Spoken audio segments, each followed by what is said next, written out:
From accusations of being too woke to a cheap joke about a serious women's movement, both sides of the aisle are up in arms over Velma. Here's why the HBO animated series can't make anyone happy.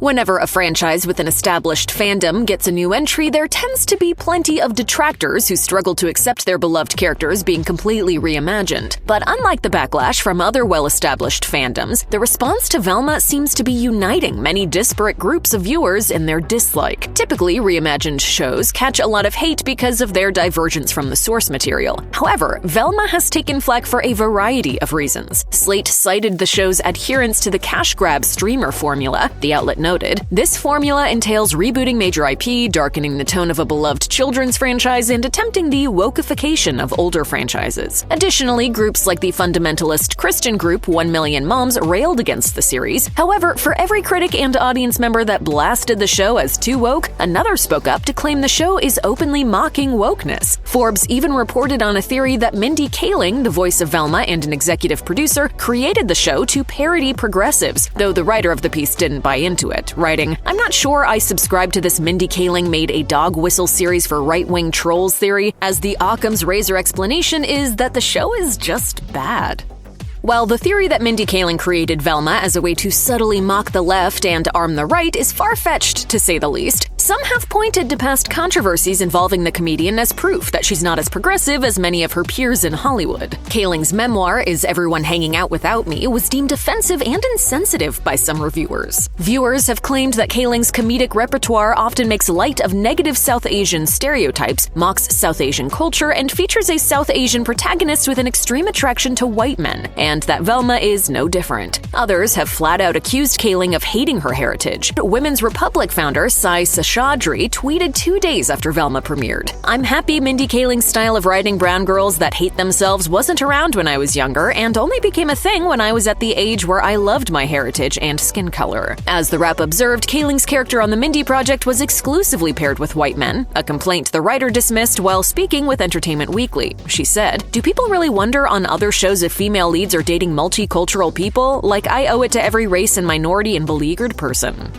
Although Velma features a few central characters from the Scooby-Doo franchise, it's hard not to notice the very prominent absence of the linguistically gifted Great Dane himself, an absence that many fans of the franchise find hard to swallow. Scooby-Doo?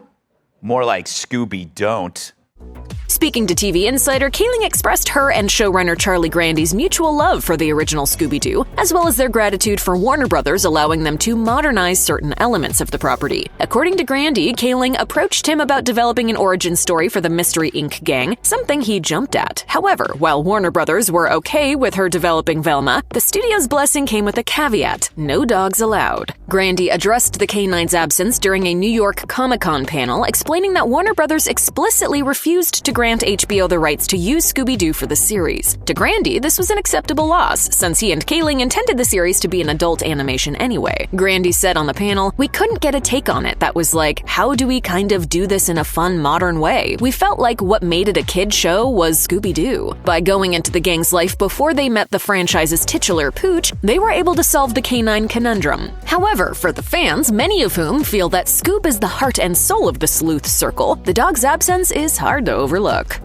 In a world where whitewashing has been the standard for far too long, changing the race of a character, or race bending as it's often referred to, is a way to broaden minority representation on the screen. When done well, these changes allow for an insightful reimagining of a character. But does Velma get it right? On the surface, it seems like Velma takes a positive step in changing the races of 3 main characters. Besides reimagining its titular character as an American of South Asian descent, the show changes Daphne to Asian and has Shaggy, who goes by his actual name Norville, as black. We're just breaking barriers on this show.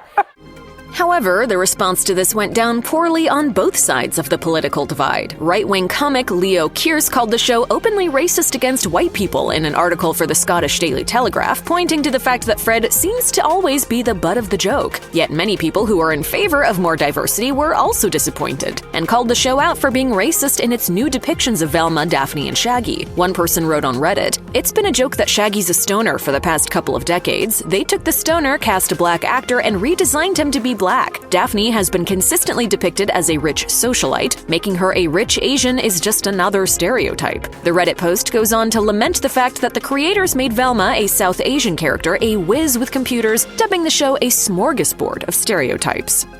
Part of what makes Scooby-Doo so endearing are the lovable characters and their chemistry. Although each of the main characters superficially fits a stereotype, their personalities are all pretty likable and come together perfectly in a way that lets them all be more than their label. Like all good friend groups, they're simply better together. While every incarnation of the gang tweaks their personalities slightly, each iteration somehow manages to maintain the same core chemistry and charm. That is, many fans assert, until Velma came along. Many viewers simply don't like the show's incessantly cynical lead character Velma, who spends most of her time dragging her classmates and anyone else with the misfortune to cross her path. Within the first 5 minutes of the pilot, she physically attacks an unarmed Daphne, calling her a bitch and stupid. When she becomes a person of interest in Brenda's murder, her dad reminds her she was voted most revengey. While the original Fred was a likable fellow with a borderline obsessive love of traps, the Fred in Velma is a narcissistic, barely functional rich kid who can't remember Velma from one interaction to the next. And then there's Daphne, the ultimate mean girl who calls Velma vermin and demands $500 in exchange for Velma's mom's cold case file. Norville is arguably the most likable among the four, but the fact that he spends most of his time pining for Velma is a bitter pill for OG Shaggy fans.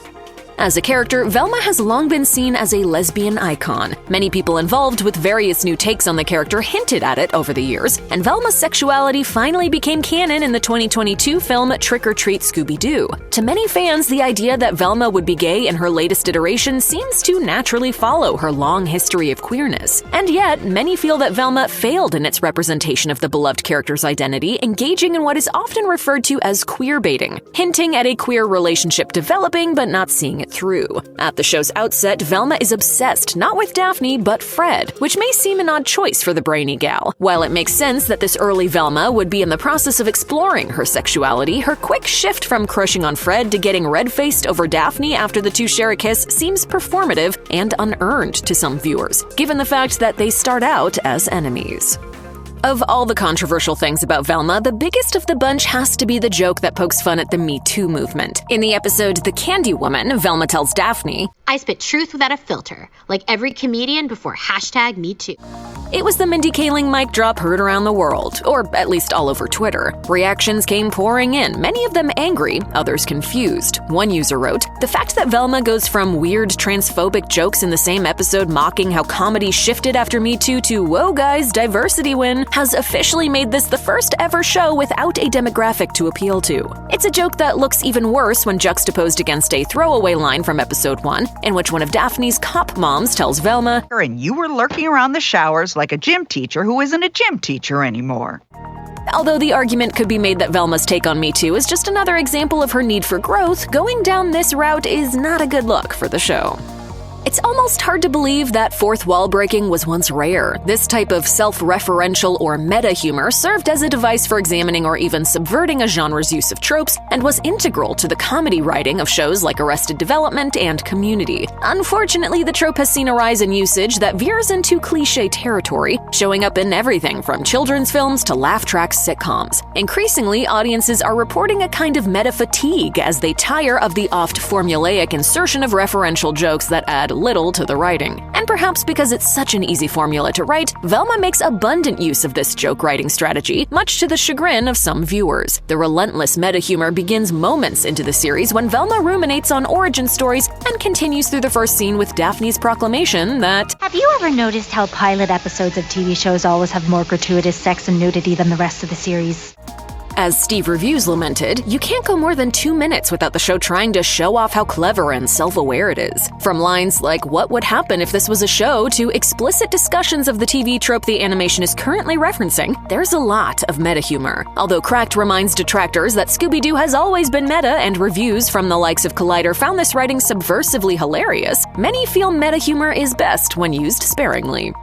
Despite the show's poor reception, many viewers have praised the animators responsible for Velma. As an adult animated series, it's to be expected that the show would redesign the Mystery Machine universe. The show's stylistic appearance may feel familiar to fans of other contemporary adult animations, like HBO's Harley Quinn, for example. There's no denying that Velma is a treat to look at, with fans praising the art despite the show's other shortcomings. And although there aren't nearly enough of them, Velma also contains beautifully rendered depictions of the titular character, hallucinating dark psychedelic visions as she veers into mystery-solving territory. However, aside from these trippy scenes, most of the animation surrounds some pretty straightforward storytelling that doesn't allow much room for creative license. Some viewers also observed that the writing and animation teams struggle to sync up their intentions. As Quentin Reviews noted, the animators incorporate pop culture references that aren't supported by the acting or storytelling, tweeting, "The main cop in the show is visually based on Don Knotts, a famous guest in the original show, but his voice isn't?" While it's clear the animators understood their source material, these gaps in storytelling have caused many to question the authenticity of the showrunner's relationship to the source material.